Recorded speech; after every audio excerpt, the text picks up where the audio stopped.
सुनसान जंगल। दो खतरनाक से दिखने वाले आदमी एक बड़ी सी बोरी को उठाकर चल रहे थे। उस बोरी में कुछ बहुत भारी था जिसे वो दोनों अपने कंधों पर उठाकर चल रहे थे। वो दोनों ही बहुत हाफ रहे थे। उनमें से एक आदमी बोला, भाई अभी और कितनी दूर बलना होगा, ये बहुत भारी है, क्या हम इसे यहीं छोड़कर नहीं जा सकते?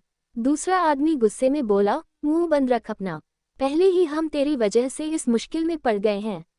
मैंने सोचा था कि इस लड़की को किसी कोठे पर या किसी अमीर आदमी को बेच दूंगा और अच्छी खासी कीमत वसूल लूंगा। ये लड़की जितनी ज्यादा खूबसूरत है उतनी ही ज्यादा बेवकूफ़ और डरपोक भी थी। बहुत आसानी से काबू में आ जाती और बहुत अच्छी कीमत मिलती इसकी, लेकिन तूने इसका मुंह इतनी जोर से बंद किया कि इसका दम ही घुट गया और ये मर गई। मेरा सारा प्लान बर्बाद कर। उसमी ने इतना ही बोला था कि तभी बोरी में से हल्की हल्की आवाजें आए, ओह हम। ये बातें सुनकर उन्होंने बोरी को जमीन पर रखकर खोला और उसमें से लड़की को बाहर निकाला। उन्होंने देखा कि लड़की की सांसें अभी भी चल रही थी और वो लड़की अब होश में आने वाली थी। ये देखकर पहला आदमी बोला, ये कैसे हो सकता है, ये तो मर गई थी, मैंने खुद इसे अच्छे से चेक किया था, ये मर चुकी थी। दूसरा आदमी गुस्से में बोला, तूने आज तक कोई काम अच्छे से किया है क्या जो अब करेगा? लेकिन आज पहली बार तेरी लापरवाही पर खुशी हो रही है मुझे, अब हम इसकी अच्छी खासी कीमत वसूल पाएंगे। वैसे अब जब इसे बेचना ही है जो बना हम भी थोड़े मजे ले लें। ये कहकर वो आदमी उस लड़की की तरफ झुका और अपने हाथ उसके चेहरे की तरफ बढ़ने लगा। वो उस लड़की के चेहरे को छू पाता उससे पहले ही उस लड़की ने अपनी आंखें खोल दी और आंखें खोलते ही उसने पास में पड़ा छोटा सा पाथर उठाकर उस आदमी की एक आंख में दे मारा जिससे उसकी आंख फूट गई। वो आदमी जोर से चीखा, आ है मेरी आंख। ये देखकर दूसरा आदमी भी डर गया। अब वो लड़की जल्दी से खड़ी हुई और गुस्से में उन दोनों को देखते हुए बोली, अपने गंदे हाथों से मुझे छूने की हिम्मत भी मत करना। कौन हो तुम लोग और किसने भेजा है तुम्हें यहाँ? वो डरा हुआ आदमी बोला, हमने कुछ नहीं किया मिस चौहान, हमें तो तुम्हारी बहन मालिनी चौहान ने भेजा है।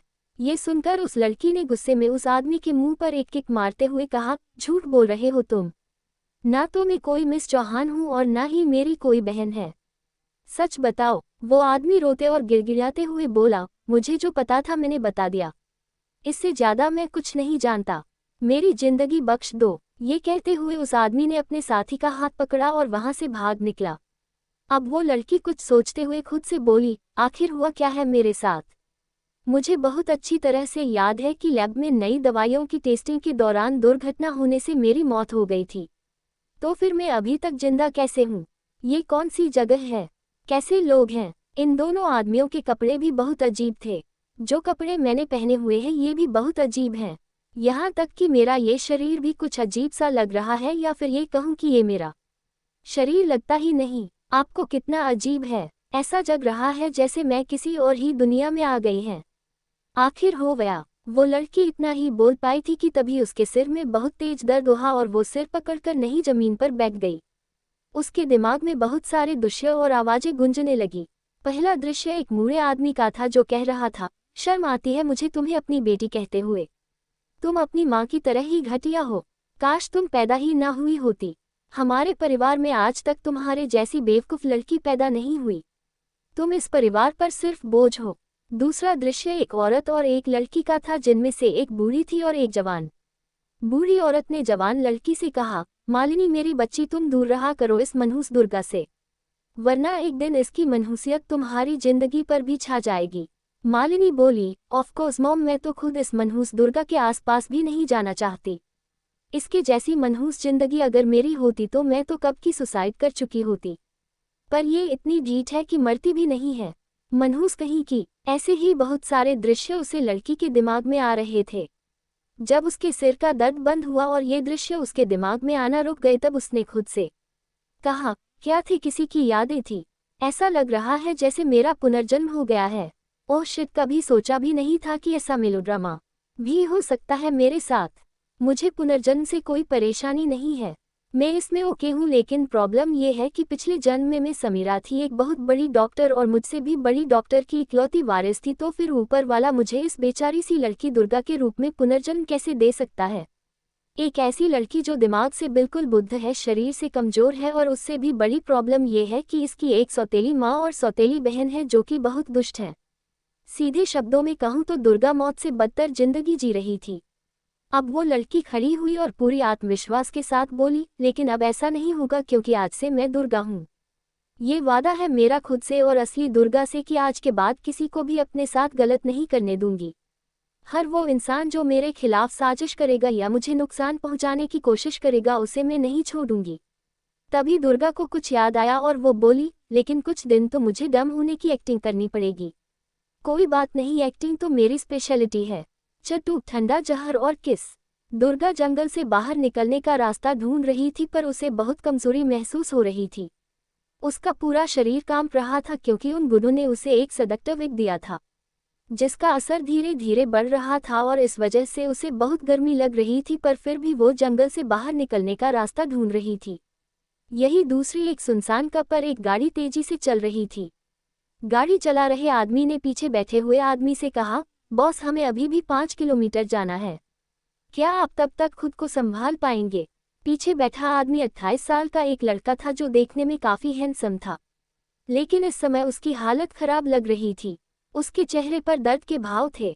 उसका पूरा शरीर ठंडा पड़ रहा था। उसके शरीर से ठंडक निकल रही थी जो गाड़ी के अंदर के पूरे माहौल को ठंडा बना रही थी। उस आदमी ने बड़ी मुश्किल से आगे वाले आदमी से कहा, नहीं विशाल, बहुत देर हो चुकी है। तुम गाड़ी साइड में लगाओ और यहाँ से दूर चले जाओ। मेरे आसपास रहोगे तो तुम्हें खतरा रहेगा। मैं जब ठीक हो जाऊंगा तो खुद तुम्हें फोन करके बुला लूंगा। विशाल ने कहा, लेकिन शिवाय सर, यहाँ चारों तरफ सिर्फ जंगल है। आपके यहाँ अकेले छोड़ना भी तो ठीक नहीं है। शिवाय ने कहा, मैं शिवाय सिंह राठौड़ हूँ, मुझे कुछ नहीं हो सकता। तुम मेरी फिक्र मत करो और जाओ। It's my order. शिवाय के कहने पर विशाल गाड़ी से उतर गया और वहां से दूर चला गया। विशाल के जाते ही शिवाय ने अपने सीने पर हाथ रखा और दर्द में कराहते हुए खुद से कहा, बस शिवाय, कुछ समय और। वहीं दूसरी तरफ दुर्गा जंगल से निकलकर सड़क तक आ पहुंची थी। बीतते वक्त के साथ ड्रग्स के असर से दुर्गा की हालत ती जा रही थी। वो बहुत सख्त फील कर रही थी। उसे जल्द से जल्द अस्पताल पहुंचाने की जरूरत थी। सड़क पर उसे थोड़ी दूरी पर शिवाय की कार खड़ी नजर आई। गाड़ी देखकर उसके दिल को थोड़ा सा सुकून मिला और वो उस कार के पास बढ़ गई। कार के पास आकर दुर्गा ने देखा कि ड्राइविंग सीट पर कोई नहीं था और पीछे एक लड़का बैठा हुआ था, पर उसकी शक्ल दुर्गा को ठीक से नजर नहीं आ रही थी। दुर्गा ने पीछे का गेट खटखटाते हुए कहा, एक्सक्यूज मी, क्या आप मेरी घोड़ी सी मदद कर सकते हैं? मेरी तबीयत ठीक नहीं है, क्या आप मुझे पास के किसी अस्पताल में पहुंचा देंगे प्लीज? दुर्गा की आवाज सुनकर शिवाय को लगा कि ये कहीं कोई दुश्मन तो नहीं, इसलिए उसने एकदम झटके से दरवाजा खोला और दुर्गा का हाथ पकड़कर उसे गाड़ी के अंदर खींच लिया। शिवाय ने दुर्गा को कार की सीट पर गिरा के लिटा लिया और खुद उसके ऊपर आकर उसके दोनों हाथ कसके पकड़ लिए। ये सब कुछ इतनी जल्दी हुआ कि दुर्गा को कुछ समझ ही नहीं आया। इस समय दुर्गा का सामने शिवाय का हैंडसम चेहरा था, जिसे दुर्गा बहुत हैरानी से देख रही थी। शिवाय ने अपने दर्द को छुपाते हुए दुर्गा से गुस्से में पूछा, कौन हो तुम? किसने भेजा है तुम्हें? शिवाय के ठंडे हाथ और उसके शरीर से आ रही ठंडक को दुर्गा ने महसूस कर लिया था। दुर्गा ने अपने मन में कहा, इसके के शरीर से आ रही इस ठंडक का एहसास तो काफी जाना पहचाना सा है। हे भगवान, ये तो ठंडा जहर है, पर ये जहर तो मेरी दुनिया की खासियत है और वहां भी बहुत रेयर है। इस दुनिया में इसे वो जहर किसने दे दिया और क्यों? शिवाय ने गुस्से में कहा, देखो मेरे अंदर ज्यादा सब्र नहीं है, इसलिए बेहतर होगा कि तुम मेरे सब्र का इम्तिहान ना लो। जल्दी जवाब दो कि किसने भेजा है तुम्हें वहां। दुर्गा को जो इम्स दिए गए थे उनके असर से दुर्गा को बहुत गर्मी लग रही थी, मानो आग के तन बदन में आग सी लग गई हो। दुर्गा पर हुम्मा का असर बढ़ता जा रहा था। तभी दुर्गा के दिमाग में एक आइडिया आया। दुर्गा के चेहरे पर एक स्माइल आई। दुर्गा ने एक झटके से अपना एक हाथ शिवाय से छुड़ाया और उसकी टाई पकड़कर उसे अपने पास खींच लिया। शिवाय कुछ समझ पाता उससे पहले ही दुर्गा ने अपने होठ शिवाय के होठों से मिला दिए। दुर्गा अपने अंदर की गर्मी को शांत करने के लिए ये शिवाय को किस कर रही थी। वही शिवाय की आंखें हैरानी से खुली रह गई थी। यो दुर्गा के किस से ज्यादा तो इस बात से हैरान था कि दुर्गा के किस की वजह से उसके अंदर के ठंडे जहर का असर कम हो रहा था। उसकी तकलीफ कम होती जा रही थी। शिवाय ने अपना एक हाथ दुर्गा के सिर के पीछे लगाया और उसे बहुत ही डीपली और इंटेंसली किस करने लगा। काफी देर तक दुर्गा को किस करने के बाद शिवाय की तकलीफ खत्म सी हो गई और वो वहीं सो गया। दुर्गा भी अब काफी बेहतर महसूस कर रही थी। दुर्गा ने सीट पर ठीक से बैठ के अपनी होठ साफ करते हुए शिवाय को देखकर कहा, फाइनली ये सो गया। शिवाय को देखते हुए दुर्गा ने अपने मन में सोचा, ठंडा शहर जिस भी इंसान के शरीर में होता है उसे बहुत ज्यादा दर्द झेलना पड़ता है। ये दर्द इतना ज्यादा भयानक होता है जैसे शरीर में एक साथ बहुत सारे तीर घुसा दिए गए हो। लेकिन इतने दर्द में होने के बावजूद इस आदमी ने मुझे कार के अंदर खींच लिया और इतना लंबा किस किया। समझ नहीं आता कि दर्द बर्दाश्त करने की इतनी शक्ति कैसे है इस आदमी में। जो भी हो, लेकिन इस आदमी के ठंडे जहर और किस की वजह से मेरे अंदर से ड्रग्स का सारा असर खत्म हो चुका है। तभी दुर्गा का ध्यान अपने कपड़ों पर गया जो कि शिवाय के संग इस खींचातानी में कई जगह से फट गए थे। दुर्गा अपने फटे हुए कपड़े देखकर सोचने लगी कि वो ऐसे तो कहीं नहीं जा सकती, लेकिन वो दूसरे कपड़े लाए कहाँ से। तभी दुर्गा की नज़र शांति से सोए हुए शिवाय पर पड़ी। शिवाय को देखकर दुर्गा के दिमाग में एक शैतानी आइडिया आया और उसके चेहरे पर एक शैतानी हंसी आ गई। दुर्गा ने अपने हाथ शिवाय की तरफ बढ़ाए और उसकी शर्ट उतार कर खुद पहन ली। दुर्गा में एक शरारती हंसी के साथ सोते हुए शिवाय की देखते हुए कहा, मुझे नहीं लगता कि इतनी लंबी और इंटेंस किस के बदले में अगर मैं तुमसे एक बात से जूँ तो इसमें कुछ गलत है। शिवाय की शर्टलेस बॉडी को देखते हुए दुर्गा ने अपने मन में सोचा, मैंने आज तक कभी भी इतना हॉट लड़का नहीं देखा। इसको देखकर तो सिडक्यान के लिए ड्रग्स की जरूरत ही ना पड़े। ये तो खुद चलता फिरता सिडक्टिव विंग्स है। एक मिनट, ये क्या कर रही हूँ? ये समय लड़के ताड़ने का नहीं है, अभी इससे भी ज्यादा जरूरी काम करने हैं। शिवाय की शर्ट की जेब में एक पेन था। दुर्गा ने वो पेन निकाला और शिवाय के माथे पर कुछ लिखते हुए खुद से बोली, मैंने तुम पर कोई एहसान नहीं किया है। मैं एक डॉक्टर हूँ और डॉक्टर होने के नाते किसी को ठंडे जहर से तड़पते हुए देखकर ऐसे चुपचाप खड़ी तो नहीं रह सकती थी। चाहे जो भी हो, पर तुमने मुझ पर आज चैप्टर 1 पुनर्जन्म। सुनसान जंगल। दो खतरनाक से दिखने वाले आदमी एक बड़ी सी बोरी को उठाकर चल रहे थे। उस बोरी में कुछ बहुत भारी था जिसे वो दोनों अपने कंधों पर उठाकर चल रहे थे। वो दोनों ही बहुत हाफ रहे थे। उनमें से एक आदमी बोला, भाई अभी और कितनी दूर बलना होगा? ये बहुत भारी है, क्या हम इसे यहीं छोड़कर नहीं जा सकते? दूसरा आदमी गुस्से में बोला, मुंह बंद रख अपना, पहले ही हम तेरी वजह से इस मुश्किल में पड़ गए हैं। मैंने सोचा था कि इस लड़की को किसी कोठे पर या किसी अमीर आदमी को बेच दूंगा और अच्छी खासी कीमत वसूल लूंगा। ये लड़की जितनी ज्यादा खूबसूरत है उतनी ही ज्यादा बेवकूफ़ और डरपोक भी थी। बहुत आसानी से काबू में आ जाती और बहुत अच्छी कीमत मिलती इसकी, लेकिन तूने इसका मुंह इतनी जोर से बंद किया कि इसका दम ही घुट गया और ये मर गई। मेरा सारा प्लान बर्बाद कर। उसमी ने इतना ही बोला था कि तभी बोरी में से हल्की हल्की आवाजें आए, ओह हम। ये बातें सुनकर उन्होंने बोरी को जमीन पर रखकर खोला और उसमें से लड़की को बाहर निकाला। उन्होंने देखा कि लड़की की सांसें अभी भी चल रही थी और वो लड़की अब होश में आने वाली थी। ये देखकर पहला आदमी बोला, ये कैसे हो सकता है? ये तो मर गई थी, मैंने खुद इसे अच्छे से चेक किया था, ये मर चुकी थी। दूसरा आदमी गुस्से में बोला, तूने आज तक कोई काम अच्छे से किया है क्या जो अब करेगा? लेकिन आज पहली बार तेरी लापरवाही पर खुशी हो रही है मुझे, अब हम इसकी अच्छी खासी कीमत वसूल पाएंगे। वैसे अब जब इसे बेचना ही है जो बना हम भी थोड़े मजे ले लें। ये कहकर वो आदमी उस लड़की की तरफ झुका और अपने हाथ उसके चेहरे की तरफ बढ़ने लगा। वो उस लड़की के चेहरे को छू पाता उससे पहले ही उस लड़की ने अपनी आंखें खोल दी और आंखें खोलते ही उसने पास में पड़ा छोटा सा पाथर उठाकर उस आदमी की एक आंख में दे मारा जिससे उसकी आंख फूट गई। वो आदमी जोर से चीखा, आ है मेरी आंख। ये देखकर दूसरा आदमी भी डर गया। अब वो लड़की जल्दी से खड़ी हुई और गुस्से में उन दोनों को देखते हुए बोली, अपने गंदे हाथों से मुझे छूने की हिम्मत भी मत करना। कौन हो तुम लोग और किसने भेजा है तुम्हें यहाँ? वो डरा हुआ आदमी बोला, हमने कुछ नहीं किया मिस चौहान, हमें तो तुम्हारी बहन मालिनी चौहान ने भेजा है। ये सुनकर उस लड़की ने गुस्से में उस आदमी के मुंह पर एक किक मारते हुए कहा, झूठ बोल रहे हो तुम, ना तो मैं कोई मिस चौहान हूँ और ना ही मेरी कोई बहन है, सच बताओ। वो आदमी रोते और गिड़गिड़ाते हुए बोला, मुझे जो पता था मैंने बता दिया, इससे ज्यादा मैं कुछ नहीं जानता, मेरी जिंदगी बख्श दो। ये कहते हुए उस आदमी ने अपने साथी का हाथ पकड़ा और वहां से भाग निकला। अब वो लड़की कुछ सोचते हुए खुद से बोली, आखिर हुआ क्या है मेरे साथ? मुझे बहुत अच्छी तरह से याद है कि लैब में नई दवाइयों की टेस्टिंग के दौरान दुर्घटना होने से मेरी मौत हो गई थी। तो फिर मैं अभी तक जिंदा कैसे हूँ? ये कौन सी जगह है? कैसे लोग हैं? इन दोनों आदमियों के कपड़े भी बहुत अजीब थे। जो कपड़े मैंने पहने हुए हैं ये भी बहुत अजीब हैं। यहाँ तक कि मेरा ये शरीर भी कुछ अजीब सा लग रहा है, या फिर ये कहूँ कि ये मेरा शरीर लगता ही नहीं। आपको कितना अजीब है, ऐसा जग रहा है जैसे मैं किसी और ही दुनिया में आ गई है। आखिर हो गया। वो लड़की इतना ही बोल पाई थी कि तभी उसके सिर में बहुत तेज दर्द हुआ और वो सिर पकड़कर नहीं जमीन पर बैठ गई। उसके दिमाग में बहुत सारे दृश्य और आवाजें गूंजने लगी। पहला दृश्य एक बूढ़े आदमी का था जो कह रहा था, शर्म आती है मुझे तुम्हें अपनी बेटी कहते हुए।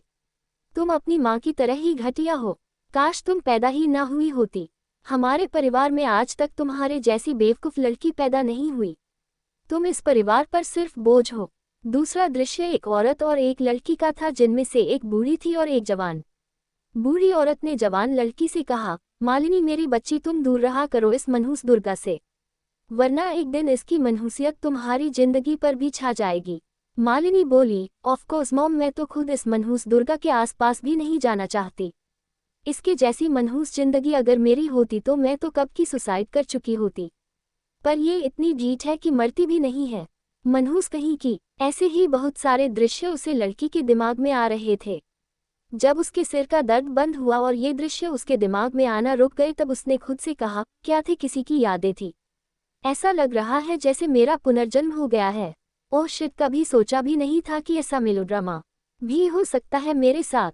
मुझे पुनर्जन्म से कोई परेशानी नहीं है, मैं इसमें ओके हूँ, लेकिन प्रॉब्लम ये है कि पिछले जन्म में मैं समीरा थी, एक बहुत बड़ी डॉक्टर और मुझसे भी बड़ी डॉक्टर की इकलौती वारिस थी, तो फिर ऊपर वाला मुझे इस बेचारी सी लड़की दुर्गा के रूप में पुनर्जन्म कैसे दे सकता है।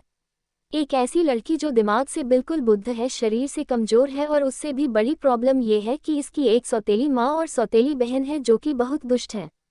सीधे शब्दों में कहूँ तो दुर्गा मौत से बदतर जिंदगी जी रही थी।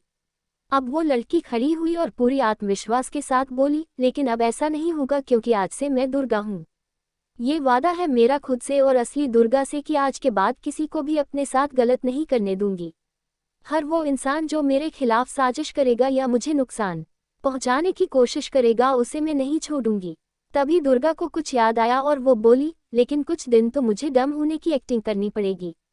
कोई बात नहीं, एक्टिंग तो मेरी स्पेशलिटी है। चट्टू, ठंडा जहर और किस। दुर्गा जंगल से बाहर निकलने का रास्ता ढूंढ रही थी पर उसे बहुत कमजोरी महसूस हो रही थी। उसका पूरा शरीर कांप रहा था क्योंकि उन गुडों ने उसे एक सेडक्टिव विक दिया था जिसका असर धीरे धीरे बढ़ रहा था और इस वजह से उसे बहुत गर्मी लग रही थी, पर फिर भी वो जंगल से बाहर निकलने का रास्ता ढूंढ रही थी। यही दूसरी एक सुनसान कप पर एक गाड़ी तेजी से चल रही थी। गाड़ी चला रहे आदमी ने पीछे बैठे हुए आदमी से कहा, बॉस हमें अभी भी 5 किलोमीटर जाना है, क्या आप तब तक खुद को संभाल पाएंगे। पीछे बैठा आदमी 28 साल का एक लड़का था जो देखने में काफी हैंडसम था, लेकिन इस समय उसकी हालत खराब लग रही थी। उसके चेहरे पर दर्द के भाव थे। उसका पूरा शरीर ठंडा पड़ रहा था। उसके शरीर से ठंडक निकल रही थी जो गाड़ी के अंदर के पूरे माहौल को ठंडा बना रही थी। उस आदमी ने बड़ी मुश्किल से आगे वाले आदमी से कहा, नहीं विशाल, बहुत देर हो चुकी है, तुम गाड़ी साइड में लगाओ और यहाँ से दूर चले जाओ।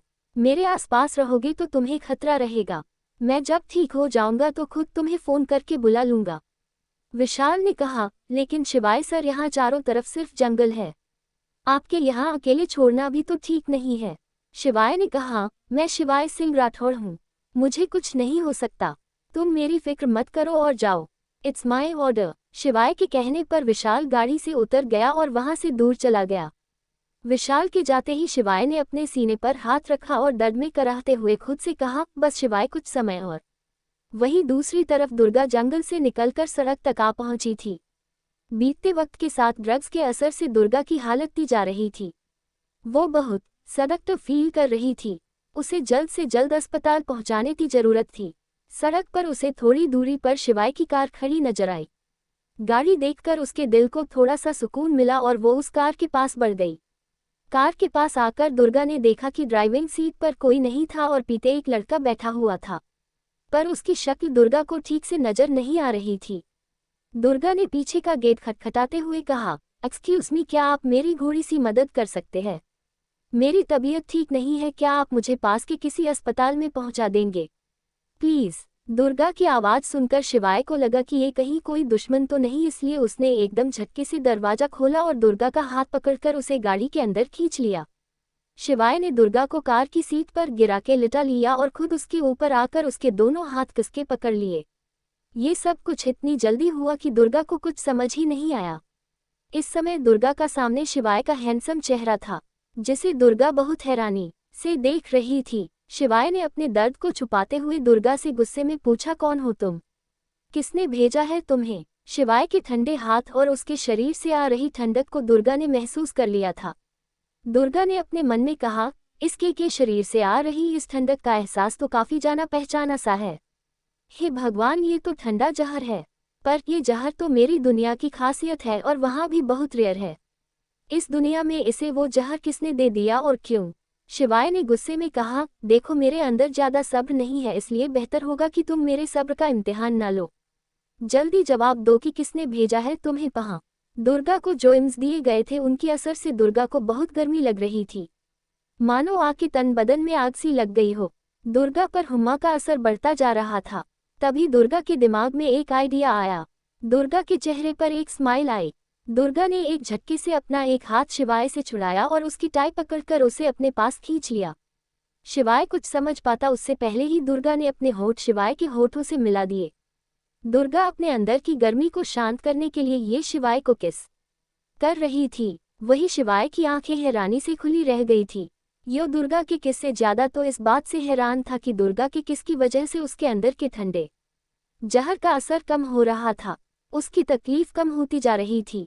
शिवाय ने अपना एक हाथ दुर्गा के सिर के पीछे लगाया और उसे बहुत ही डीपली और इंटेंसली किस करने लगा। काफी देर तक दुर्गा को किस करने के बाद शिवाय की तकलीफ खत्म सी हो गई और वो वहीं सो गया। दुर्गा भी अब काफी बेहतर महसूस कर रही थी। दुर्गा ने सीट पर ठीक से बैठ के अपनी होठ साफ करते हुए शिवाय को देखकर कहा, फाइनली ये सो गया। शिवाय को देखते हुए दुर्गा ने अपने मन में सोचा, ठंडा शहर जिस भी इंसान के शरीर में होता है उसे बहुत ज्यादा दर्द झेलना पड़ता है। ये दर्द इतना ज्यादा भयानक होता है जैसे शरीर में एक साथ बहुत सारे तीर घुसा दिए गए हो। लेकिन इतने दर्द में होने के बावजूद इस आदमी ने मुझे कार के अंदर खींच लिया और इतना लंबा किस किया। समझ नहीं आता कि दर्द बर्दाश्त करने की इतनी शक्ति कैसे है इस आदमी में। जो भी हो, लेकिन इस आदमी के ठंडे जहर और किस की वजह से मेरे अंदर से ड्रग्स का सारा असर खत्म हो चुका है। तभी दुर्गा का ध्यान अपने कपड़ों पर गया जो कि शिवाय के संग इस खींचातानी में कई जगह से फट गए थे। दुर्गा अपने फटे हुए कपड़े देखकर सोचने लगी कि वो ऐसे तो कहीं नहीं जा सकती, लेकिन वो दूसरे कपड़े लाए कहाँ से। तभी दुर्गा की नज़र शांति से सोए हुए शिवाय पर पड़ी। शिवाय को देखकर दुर्गा के दिमाग में एक शैतानी आइडिया आया और उसके चेहरे पर एक शैतानी हंसी आ गई। दुर्गा ने अपने हाथ शिवाय की तरफ बढ़ाए और उसकी शर्ट उतार कर खुद पहन ली। दुर्गा में एक शरारती हंसी के साथ सोते हुए शिवाय की देखते हुए कहा, मुझे नहीं लगता कि इतनी लंबी और इंटेंस किस के बदले में अगर मैं तुमसे एक बात से जूँ तो इसमें कुछ गलत है। शिवाय की शर्टलेस बॉडी को देखते हुए दुर्गा ने अपने मन में सोचा, मैंने आज तक कभी भी इतना हॉट लड़का नहीं देखा। इसको देखकर तो सिडक्यान के लिए ड्रग्स की जरूरत ही ना पड़े। ये तो खुद चलता फिरता सिडक्टिव विंग्स है। एक मिनट, ये क्या कर रही हूँ? ये समय लड़के तारने का नहीं है, अभी इससे भी ज्यादा जरूरी काम करने हैं। शिवाय की शर्ट की जेब में एक पेन था। दुर्गा ने वो पेन निकाला और शिवाय के माथे पर कुछ लिखते हुए खुद से बोली, मैंने तुम पर कोई एहसान नहीं किया है। मैं एक डॉक्टर हूँ और डॉक्टर होने के नाते किसी को ठंडे जहर से तड़पते हुए देखकर ऐसे चुपचाप खड़ी तो नहीं रह सकती थी। चाहे जो भी हो, पर तुमने मुझ पर आज एहसान किया है। तुम्हारा ये एहसान उधार रहा मुझ पर और एक दिन इस एहसान का बदला जरूर चुकाऊंगी। इतना कहकर दुर्गा गाड़ी से बाहर निकली और चली गई। किया है, तुम्हारा ये एहसान उधार रहा मुझ पर और एक दिन इस एहसान का बदला जरूर चुकाऊंगी। इतना कहकर दुर्गा गाड़ी से बाहर